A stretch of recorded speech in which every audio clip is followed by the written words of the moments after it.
Hey there, I'm Mike Matthews. This is Muscle for Life. Thank you for joining me today for a new episode on BCAAs, branched chain amino acids, which are one of the most popular supplements in the body composition space, and one of the few popular supplements that I don't offer, that my sports nutrition company Legion does not sell and probably will never sell, despite the magnitude of the economic opportunity. This is the number one most requested product. People ask us every single day now, just because of the popularity of Legion's popularity. We get a lot of emails and a lot of website chats. So every single day, multiple people ask me or people on my team who work with me why we don't sell BCAAs, if we are going to sell BCAAs, what our position on BCAAs is, or what my position on BCAAs is. And so I thought it would be worth recording an episode. I have, of course, commented on this in previous episodes, but I don't think I've done an in-depth, or if I have done an in-depth episode or a more in-depth episode on BCAAs, it was some time ago. And so I thought it would be a good idea to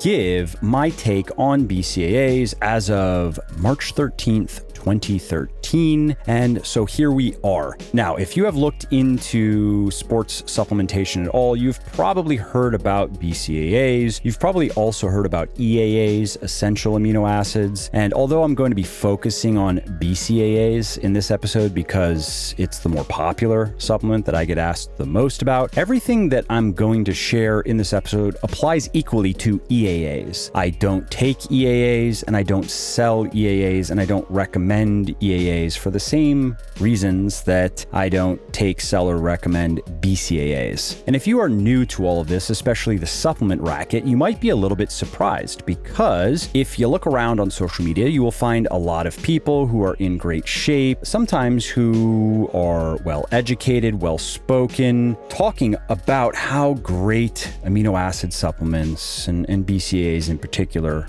are. Many people say that BCAAs are just one of the best supplements that you can take for boosting muscle growth. Sometimes they will say, oh, well, when you're lean bulking in particular. Sometimes they will say when you're cutting, and BCAAs are good for body recomposition when you are cutting, for gaining muscle and losing fat at the same time, or minimally for preserving the lean mass that you have when you are cutting, or maintaining energy levels when you're cutting. Many people also claim that BCAAs can improve your immunity, your body's ability to recover from training, and even help you lose fat faster. And often these people will share citations. They will share PubMed IDs that purportedly support their claims. And it all sounds great until somebody like me comes along and explains why BCAAs are actually worthless, and a lot of the purported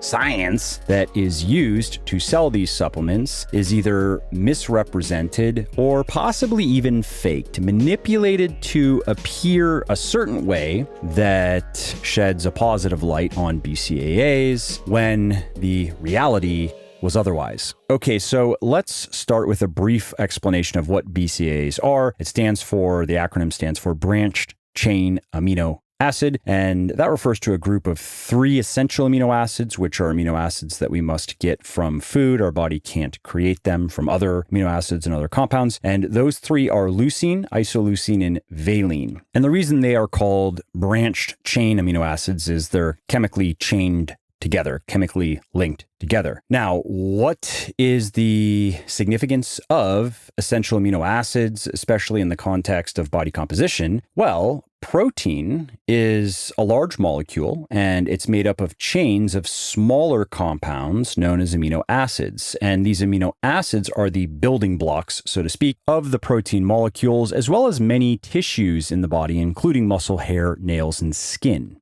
Now, I mentioned a minute or two ago that there are essential amino acids that your body must obtain from food, and there are 9 of them. And then there are 11 amino acids that it doesn't have to obtain from food. It can create from other substances. And those 9, those essential amino acids, are particularly important to those of us who are trying to gain muscle and retain muscle, and are one of the primary reasons we need to eat a high protein diet to maximally improve our body composition. Our body needs a lot of these essential amino acids to recover from our training and to get bigger and stronger. And so you understand now why the BCAA supplement came about in the first place and why it has remained so popular for all of these years. It provides essential nutrients for people who are trying to improve their body composition. There's no question about that. And further evidence supporting the theory, I guess you could say, underpinning the existence of BCAAs and the use of BCAAs and the sales pitch of BCAAs are studies on each of the amino acids individually. And leucine in particular is the star because studies show that leucine directly stimulates protein synthesis, the creation of new protein molecules in the body. And that means that leucine plays a vital role in muscle building, particularly in kickstarting the muscle building process, kickstarting the body's muscle building machinery, I guess you could say. Now, isoleucine has different effects in the body. Research shows that it improves glucose metabolism and it increases glucose uptake into the muscles in particular, which could help you train longer, could help you train harder, maybe increase muscle endurance to some degree. And studies show that valine doesn't appear to do much compared to leucine and isoleucine. However, there is evidence to suggest that it can activate an enzyme that is responsible for cell growth known as the mammalian target of rapamycin, or mTOR, as it is often referred to. Now, from here, if I were trying to sell you BCAAs, I could refer to a couple of studies that show that it does appear to augment muscle building. That if you take however you are eating right now, even if you are eating a high protein diet and you add a BCAA supplement on top of it, you are going to gain muscle faster. And depending on which study I want to cherry pick, I could quote unquote credibly claim that you are probably going to gain a lot more muscle. You're going to gain muscle a lot faster with the BCAAs in your regimen. But unfortunately, our branched chain emperor has no clothes, because when you scrutinize the research, when you really look at the details, you quickly lose your enthusiasm. So let's first talk about studies that purportedly show that branched chain amino acids help you gain muscle faster, but the problem with a number of these studies that have been bandied about over the last decade or so that I've been in the fitness racket is protein intake, and specifically one of two things. In some cases, protein intake is way too low. Like in one case, there was a study that was conducted with college athletes where they were eating about 0.5 to 0.6 grams of protein per pound of body weight per day. Muscular men training very hard, eating 0.5 to 0.6 grams of protein per pound of body weight per day. And for the sake of reference, they should be eating, or should have been eating, close to about 1 gram of protein per pound of body weight per day, given their body composition and given the frequency and the intensity of their training. And so under those conditions, yes, supplementing with BCAAs actually would be helpful. It would at least help you retain muscle, because if you are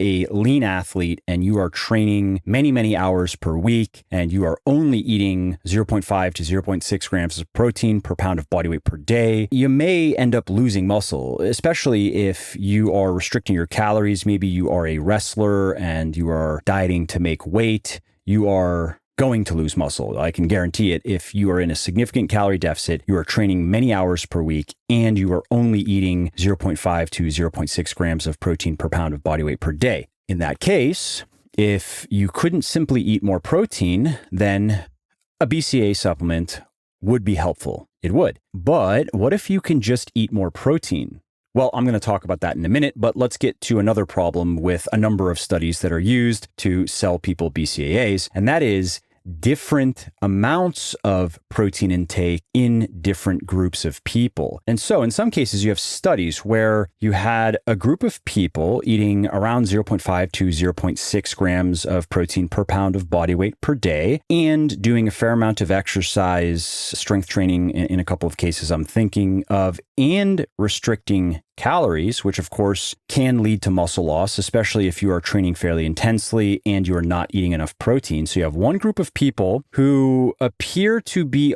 on a protocol expressly designed to either cause muscle loss or, if calories are not restricted, to hamper muscle growth. And then you have another group of people who are doing the same workouts, but who are eating a lot more protein, upward of 0.8 to 1 gram of protein per pound of body weight per day, and taking a BCAA supplement. Those people are then monitored for a couple of months. They follow their regimens, and there are regular data collections, measurements of various things. And you also would have a control group, of course, taking a placebo supplement. But then at the end, the scientists crunch their numbers, and what do you know?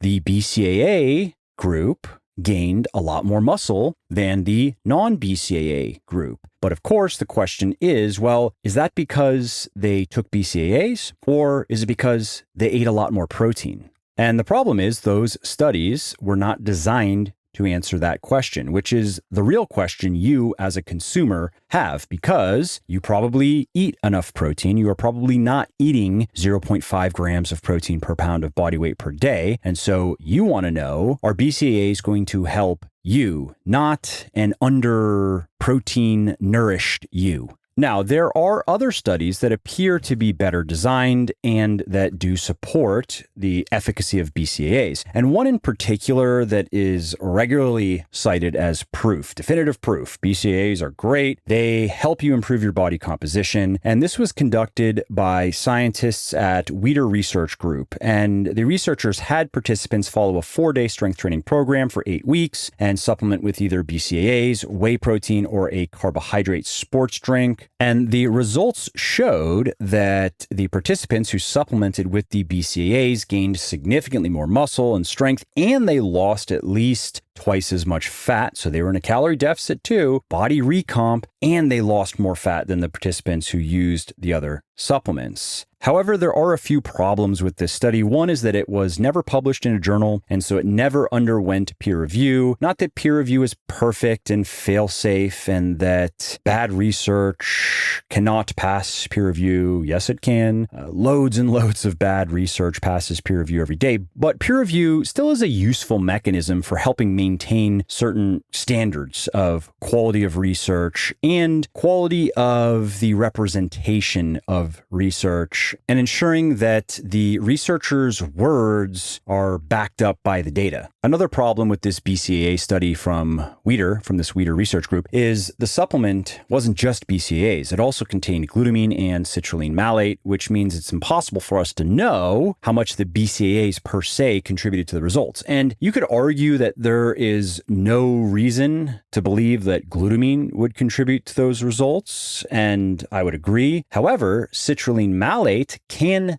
contribute to muscle growth in particular, muscle performance in particular. We know that from other research. And so that is a confounding variable in this study that should not have been there. It should have just been a pure BCAA supplement. Yet another problem with this study is diet was not controlled. And this is coming back to the point I was making a few minutes ago. It is very important with a BCAA study and with any body composition study to control the diet, particularly the calories and the protein, because in this case, we don't know whether the BCAA group made better progress because their diet was just better than the other groups. They were maybe more consistent with their calories, more consistent with their protein, and that alone would explain the additional muscle growth and the additional fat loss. Now, there's another study I want to comment on that is often used to prop up BCAAs, and it was published in the Journal of International Society of Sports Nutrition, and in it, a group of participants supplemented with BCAA powder while dieting, and they lost more fat and they maintained more muscle and gained more strength than a group of participants who were supplementing with a carbohydrate powder. And in this case, both groups were following identical training and diet regimens. Okay, better designed study, positive results for BCAAs. However, a team of shrewd scientists later discovered and published their concerns about some of the questionable statistical analysis methods that the researchers in the first study, the study that apparently showed that BCAAs can help you lose more fat and maintain more muscle and gain more strength. And the second team of researchers showed that the first team made several errors in handling their data and reporting their data that could explain the quote unquote results of their study. And that, of course, makes those results very hard to swallow, especially when you consider that both of the studies I just shared with you were funded by supplement companies who sell BCAAs and who sell a lot of BCAAs. BCAAs are one of their primary products. And that is not proof of scientific misconduct, of course, but it does mean that we should be skeptical. And especially when the industry-funded research is at odds with the independent third-party research. And so, while I could walk you through a couple other studies and point out the flies in the soup, and a couple of studies that were independent, third-party funded that showed no such effects as some of this industry-funded research, but take it from someone whose economic interests would be served by not recording this podcast and selling BCAAs. And there's a lot of money in BCAAs. It would add millions of dollars a year to Legion's revenue, given Legion's size and reach. And that would also mean a fair amount of money that would come to me directly, because one of the reasons BCAAs are so popular in sports nutrition and sports supplementation is they're very cheap. They are inexpensive, and people are willing to pay a premium for them because of all of the marketing that has hyped them up and convinced people that they are a premium muscle building supplement. And so I wish it were otherwise. I wish the weight of the evidence supported BCAAs for people who also eat enough protein. I would use them myself. I would sell them happily. I would pitch them honestly, and everyone would be happy. All of the people who message me and message my team over at Legion every single day asking us about BCAAs, they would be thrilled. But alas, here I am not selling BCAAs, declining millions of dollars a year in revenue for my company, and telling you to not buy BCAAs. And I would go further, and I would suggest that you don't buy not just BCAAs from a company, from a sports supplement company. Don't buy anything that company sells, because the fact that they sell BCAAs is a huge red flag. That means that they either don't know what they're doing or they don't care, meaning they haven't looked into the matter with any amount of scientific rigor. They have simply said, hey, there's a market for this supplement. People want it. We are in the business of giving people what they want, so we are doing them a service by offering them BCAAs. And the science, well, I mean, this study here, this Weeder study, that looks pretty good. And here's this other study, that's even better. That's it. What else do we need? Sold. One of the easiest ways to increase muscle and strength gain is to eat enough protein, and to eat enough high-quality protein. Now, you can do that with food, of course. You can get all of the protein you need from food, but many people supplement with whey protein because it is convenient and it's tasty. That makes it easier to just eat enough protein. And it's also rich in essential amino acids, which are crucial for muscle building, and it's digested well, it's absorbed well. And that's why I created Whey Plus, which is a 100% natural grass-fed whey isolate protein powder made with milk from small sustainable dairy farms in Ireland. Now, why whey isolate? Well, that is the highest quality whey protein you can buy. and that's why every serving of Whey Plus contains 22 grams of protein with little or no carbs and fat. Whey Plus is also lactose-free, so that means no indigestion, no stomach aches, no gassiness, and it's also 100% naturally sweetened and flavored, and it contains no artificial food dyes or other chemical junk. And why Irish dairies? Well, research shows that they produce some of the healthiest, cleanest milk in the world, and we work with farms that are certified by Ireland's Sustainable Dairy Assurance Scheme, SDSAS, which ensures that the farmers adhere to best practices in animal welfare, sustainability, quality, traceability, and soil and grass management. And all that is why I have sold over 500,000 bottles of Whey Plus and why it has over 6,000 4- and 5-star reviews on Amazon and on my website. So if you want a mouth-watering, high-protein, low-calorie whey protein powder that helps you reach your fitness goals faster, you want to try Whey Plus today. Go to buylegion.com/whey. Use the coupon code MUSCLE at checkout and you will save 20% on your first order. And if it is not your first order, you will get double reward points, and that is 6% cash back. And if you don't absolutely love Whey Plus, just let us know and we will give you a full refund on the spot. No form, no return is even necessary. You really can't lose. So go to buylegion.com/whey now. Use the coupon code MUSCLE at checkout to save 20% or get double reward points. And then try Whey Plus risk-free and see what you think.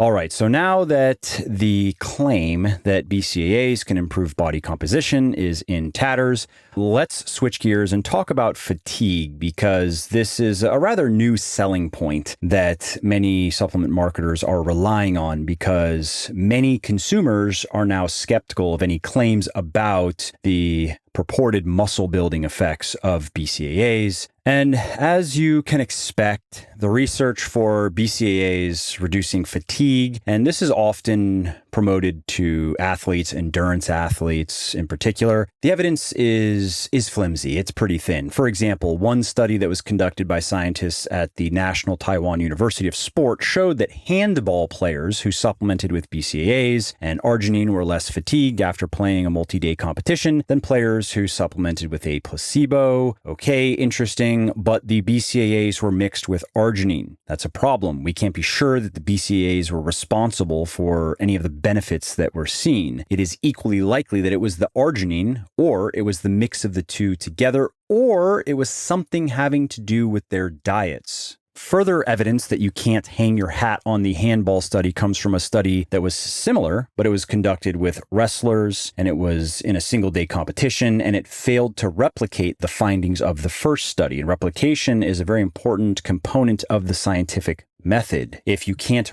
reliably replicate findings, something is wrong.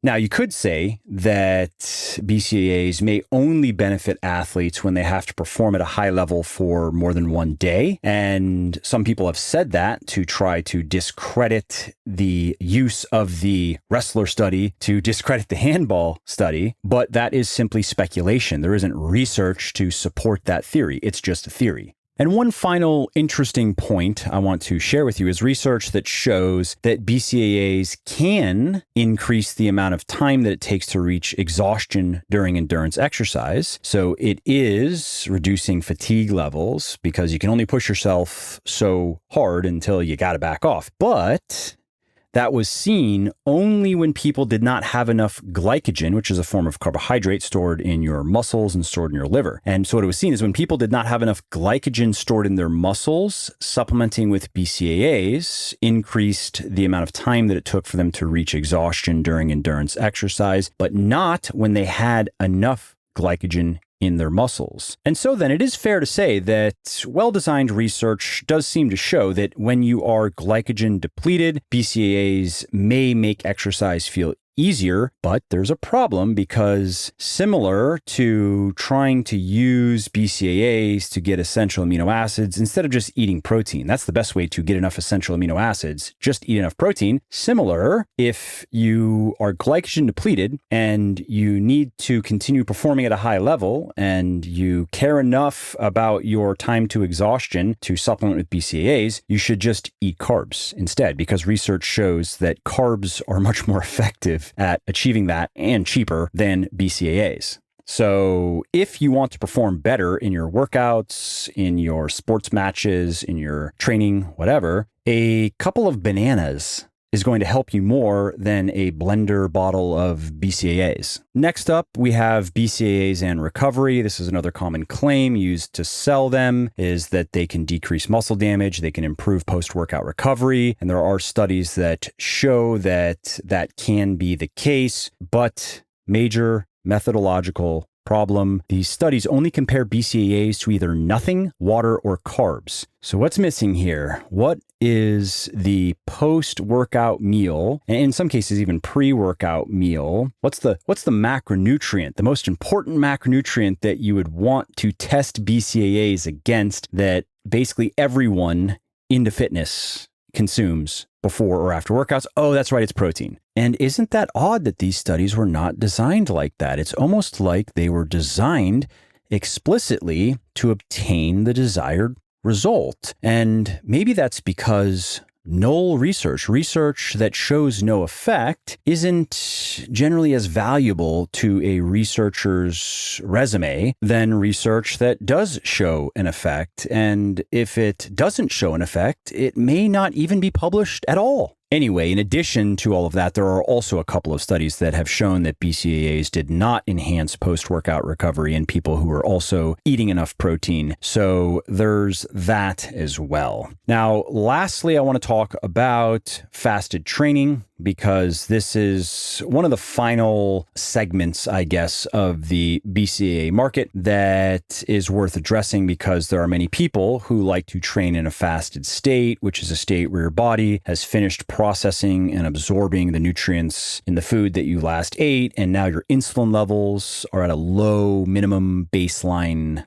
level. And many people believe that training in a fasted state results in more fat loss, which it does in the short term over the course of a workout, but research shows that it does not over the course of a 24-hour period, because while your body burns more fat in your fasted workouts, it just burns less fat throughout the rest of the day compared to a fed workout where your body is burning more carbohydrate and less fat in a workout, but then burning more fat throughout the rest of the day. So basically, there's no way to get around energy balance. And if you want to get leaner, just manage your calories properly, maintain that calorie deficit, eat enough protein, and let your body take care of the rest. However, quick exception to that rule is if you add yohimbine, which is a stimulant that enhances fat loss and enhances quote unquote stubborn fat loss in particular, but requires you to be in a fasted state. Research shows that if insulin levels are elevated, it completely negates yohimbine's fat burning effects. It will still work as a stimulant, but not as a fat burner, so to speak. And if you want to learn more about that, just head over to legionathletics.com, search for stubborn fat, and read the article I wrote on stubborn fat, what that really means and why certain fat stores are harder to lose than others and how yohimbine can help. But in the absence of yohimbine, and maybe you could say synephrine, I guess, there